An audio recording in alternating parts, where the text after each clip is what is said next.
ये देखिए, अब वो भी कह रहे हैं कि सिंध में क़यामत आई है, क़यामत के मंजर हैं। ये काफिला इस वक्त अगर मैं आपको दिखाऊं, ये आगे एंकर इमरान रियाज खान साहब का काफिला इस वक्त जा रहा है दादू में।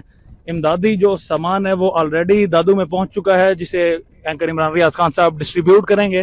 क्योंकि इमरान रियाज खान साहब ने कैंप लगाया था सेंटोरस मॉल में, कैंप लगाया था कदाफी स्टेडियम लाहौर में, और वहां से माल वगैरह कलेक्ट किया और दादू की तरफ इस वक्त रवाना है उस माल को डिस्ट्रीब्यूट करने के लिए। ये मनाजिर है नाजरीन सिंध के। मैं दोबारा से आपको बता रहा हूँ कि सिंध में बेचारे ये किस तरह से रह रहे हैं, या रास्तों की हालत देखें। ये देखिए,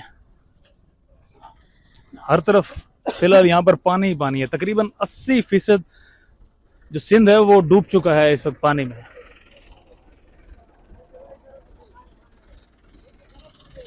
जी कह रहे हैं कि सिंध तकरीबन गर्क हो गया, पानी में डूब गया है। गुर्बत आप यहाँ पर देख सकते हैं कि बेचारा यहाँ पर किस तरह से ज़िंदगी गुजारने पर मजबूर हैं।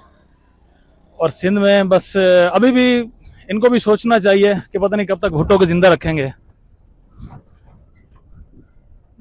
ये मैं दोबारा से आपको दिखाऊं, इस वक्त काफिला जा रहा है। काफिले के साथ हम भी एंकर इमरान रियाज खान साहब के काफिले के साथ इस वक्त रवां दवां है, और कुछ ही देर में काफिला दादू में पहुंच जाएगा। ये अगर मैं आपको दिखाऊं बस्ती के मनाजिर, ये घर यहाँ पर किस तरह से घर टूट फूट का शिकार हो गए हैं। एक शख्स इस वक्त पानी में। तो वीडियो लाइक करना मत भूलिएगा, सब्सक्राइब बटन पर क्लिक करें और बेल के निशान पर भी क्लिक करें ताकि हर वीडियो आपको मिल सके। अपना ख्याल रखिएगा। अल्लाह हाफ़िज़।